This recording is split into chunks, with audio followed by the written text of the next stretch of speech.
तो ये अगला न्यूज़ है महापरिनिर्वाण दिवस 2022, 7 facts about doctor Bhimrao Ambedkar on the 66th death anniversary. तो बाबा साहब का जो है वो 66 डेथ एनिवर्सरी था, लेकिन हम लोग ये जो टॉपिक है, क्योंकि एनिवर्सरी तो जो है वो आपका हो चुका है, लेकिन हम इस टॉपिक को जो है वो क्यों लेकर आ रहे हैं, महापरिनिर्वाण पर क्यों बात कर रहे हैं, क्योंकि आपको पता है कि यूपीएससी के टॉपिक में, यूपीएससी के लिए बहुत इंपॉर्टेंट टॉपिक है और काफ़ी सारे प्रश्न जो है वो आते हैं। तो अभी हाल फिलहाल में हमने देखा कि बाबा साहब का जो है वो महापरिनिर्वाण दिवस था और प्रधानमंत्री मोदी जी ने जो है वो डॉक्टर साहब को, डॉक्टर बाबा साहब अम्बेडकर को जो है वो श्रद्धांजलि अर्पित की और उनको याद करते हुए कहा कि उनके द्वारा देश के विकास में जो योगदान किया गया वो योगदान जो है वो क्या है, अनुकरणीय है और उसको हमेशा जो है वो याद किया जाना चाहिए। तो इसी पर हमारे स्क्रीन पर ये टॉपिक है जिसको कि हम लोग पढ़ेंगे, है ना, और इसको अध्ययन करेंगे। बाबा साहब का जो है जन्म आप जान रहे हैं 14 अप्रैल 1891 को जो है वो हुआ था मध्य प्रदेश के महू में, और मध्य प्रदेश उस समय मध्य प्रांत था, ठीक है ना। और 6 दिसंबर 1956 को महापरिनिर्वाण हुआ था। महापरिनिर्वाण जो शब्द है आप जानते हैं कि ये बौद्ध धर्म से संबंधित ये शब्द है। तो परिनिर्वाण, मैंने कहा कि शब्द जो है वो बौद्ध धर्म से संबंधित शब्द है, जो कि लक्ष्यों के साथ साथ एक बौद्ध धर्म का एक प्रमुख सिद्धांत के रूप में माना जाता है। और बौद्ध धर्म से शब्द तो है, लेकिन शब्द जो है वो संस्कृत का शब्द है। महापरिनिर्वाण संस्कृत में जो शब्द है जिसका अर्थ होता है कि मृत्यु के बाद आप इस लोक से आपको मुक्ति मिल गई है, यानी कि मृत्यु के बाद मिलने वाला जो मोक्ष है ना, उसी को महापरिनिर्वाण कहते हैं, ठीक है ना, मृत्यु के बाद मिलने वाला मोक्ष। अब बौद्ध ग्रंथ को अगर आप ध्यान से देखोगे दोस्तों, तो बौद्ध ग्रंथ में आप देखोगे, ये आपके स्क्रीन पर जो है ये 1956 6 दिसंबर की वो तस्वीर है जहां बाबा साहब जो हैं वो आपको देखने को मिल रहे हैं। और बाबा साहब के अलावा अगर हम बात करें तो बाबा साहब के अलावा आप क्या देख रहे हैं कि यहाँ लोग जो हैं वो बाबा साहब को श्रद्धांजलि अर्पित कर रहे हैं। ये उस समय की तस्वीर है, गूगल के माध्यम से ये तस्वीर मैंने ली है। इसके अलावा अगर हम बात करें तो ये आप देखिए, ये बौद्ध धर्म में आपको गौतम बुद्ध का भी वो तस्वीर आपको नज़र आ रहा है, जब महात्मा बुद्ध को जब उनको महापरिनिर्वाण हुआ था, है ना। तो आप देख रहे हैं कि यहाँ महात्मा बुद्ध जी को जो है वो लिटाया गया है और इधर बौद्ध भिक्षु आपको नज़र आ रहे हैं। तो कुल मिलाकर कुछ वही कॉन्सेप्ट है, उसी कॉन्सेप्ट पे जो आपको देखने को मिल रहा है, ठीक है ना।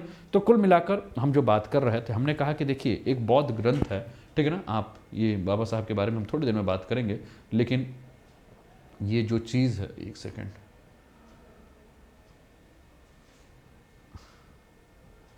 वो मैंने बौद्ध ग्रंथ का रखा था, दिख नहीं रह गया, ठीक है, चलिए हम लोग बात करते हैं इसी पर, ठीक है। तो मैंने कहा कि बौद्ध ग्रंथ में के अनुसार अगर हम बात करें तो महापरिनिर्वाण सूत्र के अनुसार 80 वर्ष की आयु में भगवान बुद्ध की जो है वो मृत्यु हुई थी। और भगवान बुद्ध की जो मृत्यु हुई थी, उस मृत्यु को जो है वो जिस शब्द दिया गया वो शब्द था महापरिनिर्वाण। वैसे ही 6 दिसंबर 1956 को बाबा साहब यानी कि डॉक्टर भीमराव अंबेडकर के द्वारा उनका जो सामाजिक योगदान था, उनकी जो उपलब्धियां थी, उनको याद करते हुए हर साल 6 दिसंबर को जो है वो महापरिनिर्वाण दिवस जो है मनाया जाता है। एक बौद्ध नेता के रूप में डॉक्टर अंबेडकर ने जो अपनी सामाजिक पहचान बनाई थी, जो समाज के लिए उन्होंने किया था, महिलाओं के लिए, दलितों के लिए, वंचितों के लिए, शोषकों के लिए, शोषितों के लिए, ठीक है ना। तो कुल मिलाकर अगर हम बात करें तो उनको इसके लिए याद किया जाता है। अब बाबा साहब के बारे में अगर हम बात करें दोस्तों, तो बाबा साहब आपके स्क्रीन पर नज़र आ रहे हैं। और बाबा साहब का जो जन्म है वो 1891 में महू, जो कि वर्तमान आपको मध्य प्रदेश और उस समय ये मध्य प्रांत था, यहाँ इनका जन्म हुआ था। और संविधान के जनक के रूप में कॉन्स्टिट्यूशन ऑफ इंडिया, यानी कि भारत का जो संविधान है, इस भारत के संविधान का जनक इन्हें माना जाता है। और भारत के पहले कानून मंत्री के रूप में जो है इन्होंने अपनी भूमिका जो है वो दी थी।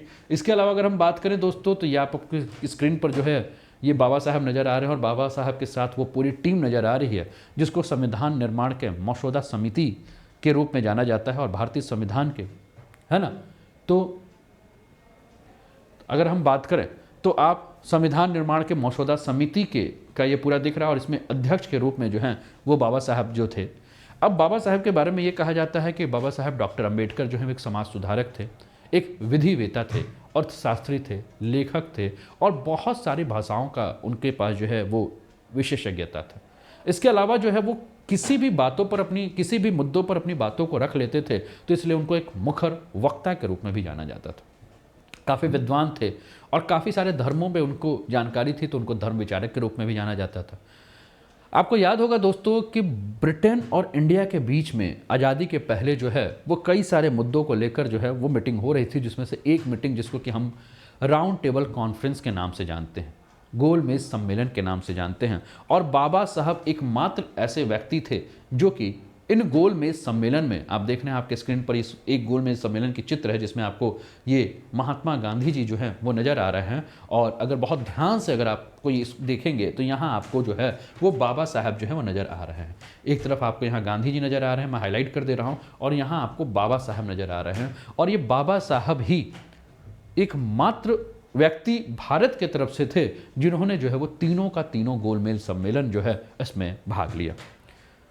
गांधी जी और बाबा साहब के बीच में कई सारे मुद्दों को लेकर आपको विभेद देखने मतलब एक दूसरे के जो है वो देखिए सम्मान एक दूसरे को दोनों लोग करते थे। बाबा साहब भी गांधी जी का सम्मान करते थे और गांधी जी भी बाबा साहब को सम्मान करते थे, लेकिन कहीं ना कहीं इनके विचार जो हैं वो मिलते नहीं थे। गांधी जी हरिजनों के उत्थान के लिए हमेशा बात करते थे, बाबा साहब भी इन्हीं के बारे में बात करते थे, लेकिन दोनों के रास्ते जो हैं, देखिए दोनों का लक्ष्य एक ही था। दोनों यही चाहते थे कि जो गरीब हों, जो वंचित हैं, जो शोषित हैं, जो महिलाएं हैं, वह आगे बढ़ें, लेकिन तरीके अलग अलग थे। 1932 एक वो समय था दोस्तों जिसमें गांधी और अंबेडकर के बीच में जो है वो पूना पैक्ट हुआ, और अगस्त 1932 में ब्रिटिश सरकार ने दलितों को 2 वोट का जो है अधिकार दिया था। अंग्रेजों के इस फैसले के खिलाफ गांधी जी जो है वो आमरण अनशन पर बैठ गए थे, और 24 सितंबर 1932 को पुणे की यरदा जेल में गांधी अंबेडकर के बीच में एक समझौता हुआ जिसको कि पूना पैक्ट के नाम से जाना जाता है। अब ये पूना पैक्ट जो था, जो कि 1932 में जो हुआ था, अब इस पूना पैक्ट में दलित वर्गों को के एक पृथक निर्वाचक मंडल की जो मांग कर रहे थे, जिसको कि सांप्रदायिक पंचाट के नाम से जानते हैं, इस विचार को जो है बाबा साहब ने जब पूना पैक्ट हुआ तो इस विचार को यहीं छोड़ दिया। प्रांतीय विधानमंडलों में बात ये कही कि जो दलित वर्ग के लिए जो है वो सुरक्षित जो सीटों की संख्या है वो 71 से बढ़ाकर जो है वो 147 कर दी गई थी, और केंद्रीय विधानमंडल जिसको कि सेंट्रल लेजिस्लेचर कहा जाता है, इसमें दलित वर्गों की जो सीटों की जो संख्या थी, ठीक है ना, सुरक्षित सीटों की, उसको 18% जो है वो बढ़ा दिया गया।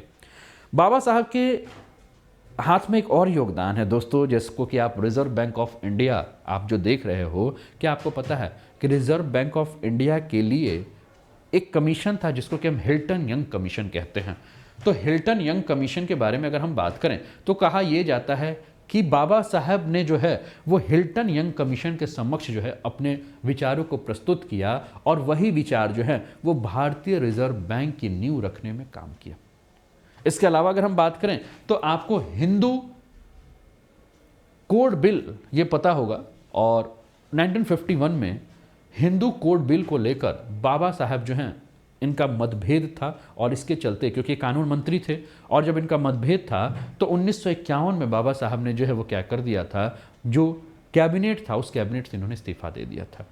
और 1951 से पहले हिंदू धर्म से थे, लेकिन 1951 के बाद जब इनको लगा कि हिंदू जो आपका कोड बिल है उस कोड बिल से ये बहुत ज़्यादा अपने आप को महसूस कर रहे थे कि मतलब सहमत नहीं थे, तो इन्होंने क्या किया, इस्तीफा दिया, और उसके बाद उन्होंने हिंदू धर्म को त्याग कर बौद्ध धर्म को अपना लिया। 6 दिसंबर 1956 को इनका निधन हो गया, और इनका जो चैत्य भूमि है वो मुंबई के पास एक स्थान है दोस्तों, ठीक है ना, उस स्थान पर जो है इनका चैत्य भूमि है। मैं एक बार दिखा देता हूँ स्क्रीन पर, ठीक है ना, ये चैत्य भूमि मुंबई के पास है, जहाँ की इनका जो है वो अंतिम संस्कार किया गया, और इस स्थान को जो है वो भीमराव अंबेडकर स्मारक के रूप में जाना जाता है।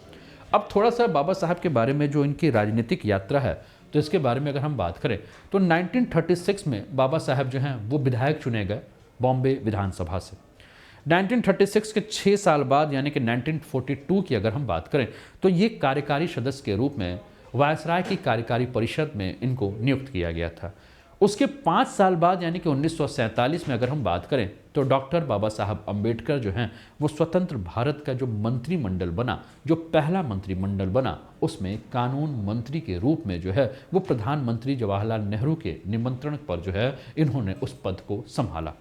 हिंदू कोड बिल को लेकर हमने कहा कि 1951 में इनका मतभेद था और उन्होंने हिंदू कोड बिल के मतभेद को लेते हुए जो जवाहरलाल नेहरू जी का जो मंत्रिमंडल था, उस मंत्रिमंडल में जो ये कानून मंत्री के पद पर थे, वहाँ से इन्होंने इस्तीफा दे दिया और इनका 1956 में निधन तो हो ही गया।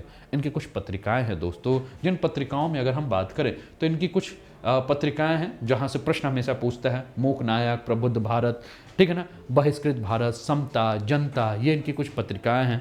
कुछ इनकी किताबें हैं दोस्तों, जैसे कि जाति प्रथा तथा विनाश, ठीक है ना, आप देखेंगे, है ना, आपको कहीं देखने को मिलेगा, राज्य और अल्पसंख्यक, राणा डेग, ये तो मान लीजिए ऐसे ही कुछ किताबें हैं, ठीक है ना, नारी, हिंदू नारी का उत्थान और पतन, ठीक है, भाषाई राज्यों पर विचार, विषा की प्रतीक्षा में, धर्म चक्र प्रवर्तन, सांप्रदायिक गुत्थी उसको हल करने का उपाय, बौद्ध धर्म ही मानव धर्म है, ठीक है ना, तो ये आपको देखने को मिल रहा है। धम अधम तथा सद्धम में क्या अंतर है, ठीक है, कुछ किताबें हैं। जैसे कि इनके अलावा किताबों की अगर हम बात करें तो बाबा साहब जो हैं वो गौतम बुद्ध के विचार को और कार्ल मार्क्स के विचारों पर जो है वो काफ़ी विचार करते थे। इन्होंने अछूतों के लिए काम किया था, तो इन्होंने किताब लिखी थी अछूत के ऊपर कि अछूत कौन थे और अछूत बन कैसे गए। हिंदू महिलाओं के लिए इन्होंने बात की। देखिए एक चीज़ है, जब हम दलितों की बात करते हैं तो दलितों का मतलब हम क्या देखते हैं, दलित का मतलब हम सीधे किसी जाति को लेकर चलते हैं, लेकिन बाबा साहब कहते थे कि दलित का मतलब क्या हुआ, दलित का मतलब वो है जो शोषित, जिसका शोषण हो रहा है, और शोषण तो जाति के आधार पर नहीं होता है ना। इन्होंने कहा कि देखिए महिलाओं से बड़ा दलित कौन है, क्योंकि पितृसत्ता समाज, पुरुष प्रधान समाज जो है वो महिलाओं को अपना क्या समझता है, एक तरह से उनका शोषण करता है। तो हिंदू महिलाओं के उदय और पतन पर इन्होंने जो है एक पूरी की पूरी किताब ही लिख दी, है ना, कि हिंदू महिलाएं हैं क्या, उनको किस प्रकार से उनका उदय हुआ और कैसे पतन हुआ, है ना, उस पर बात की। इन्होंने काफ़ी सारे संगठन बनाए, जैसे कि 1923 में इनका एक संगठन था जिसको है बहिष्कृत हितकारिणी सभा। 1936 इनका एक संगठन था स्वतंत्र लेबर पार्टी। 1942 अनुसूचित जाति फेडरेशन, ठीक है, तो ये इनका संगठन है। अब एक प्रश्न हमेशा आपके दिमाग में आता है जो कि यूपीएससी या स्टेट पीएससी आपसे पूछता है कि क्या बाबा साहब अम्बेडकर आज प्रासंगिक हैं। ये प्रश्न मैं आपसे भी पूछ रहा हूँ कि क्या बाबा साहब अम्बेडकर आज प्रासंगिक हैं। 1956 6 दिसंबर बाबा साहब को महापरिनिर्वाण हो गया था, महापरिनिर्वाण जो है वो मिल गया था।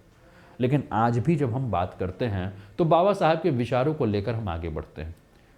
ये बात दूसरी है कि कुछ राजनीतिक पार्टियां, कुछ लोग बाबा साहब के झंडे को, बाबा साहब की तस्वीर को आगे बढ़ाकर अपने मंसूबे को पूरा करने में लगे हुए हैं। लेकिन फिर प्रश्न यही उठता है कि क्या बाबा साहब आज प्रासंगिक हैं। दोस्तों बाबा साहब क्यों बने, बाबा साहब आज लोगों के बीच में इतने ज़्यादा जो हैं वो चर्चित क्यों हो गए हैं, ये भी एक प्रश्न है। तो दोस्तों भारत के जब हम समाज को देखते हैं तो भारत का समाज जो है वो जाति के आधार पर बटा हुआ है, और जाति के आधार पर इतनी असमानताएं हैं जिसके कारण अगर हम बात करेंगे तो ये जो, जब तक ये जाति के आधार पर असमानताएं समाप्त नहीं होंगी तब तक बाबा साहब जो हैं वो प्रासंगिक बने रहेंगे। क्योंकि बाबा साहब का पूरा यही प्रयास था कि जाति के आधार पर जो भेदभाव उसको मिटाया जाए। भारत में जब तक जाति के आधार पर असमानता बनी रहेगी तब तक बाबा साहब जो हैं वो प्रासंगिक बने रहेंगे। बाबा साहब ने दलितों के आरक्षण के माध्यम से जो है वो बात कही कि दलित जब इनको आरक्षण मिलेगा तो ये राजनीति में, नौकरी में, शिक्षा में सब पहचान बनाएंगे। लेकिन बाबा साहब के जो विचार थे जो आरक्षण के, वो आरक्षण के विचार क्या उसी हिसाब से हैं जैसा कि बाबा साहब ने सोचा था, ये प्रश्न है आपसे। बाबा साहब तो बार बार यही कह रहे थे ना कि उठिए, जागिए, पढ़िए, है ना, शिक्षा को आगे बढ़ाना चाहते थे। लेकिन आज भी हम क्या देख रहे हैं कि आरक्षण कुछ परिवार तक जो है सीमित हो चुका है, समाज में कुछ जाति तक ही सीमित हो चुका है, उसका लाभ सभी को नहीं मिल रहा है, आरक्षण का लाभ। और जिस परिवार के पास आरक्षण का लाभ है और आरक्षण के लाभ के माध्यम से परिवार काफ़ी आगे बढ़ चुका है, वही उसी समाज में दूसरे लोगों को उसका लाभ लेने नहीं दे रहा है। ठीक है, तो इसको लेकर अगर हम बात करें दोस्तों, तो अपने स्वयं के राजनीतिक दलों का जो है गठन किया, और सामाजिक आयाम खासकर स्वास्थ्य और शिक्षा और तथा आर्थिक आयामों का अभी भी हम क्या देखते हैं, अभाव देखने को मिलता है।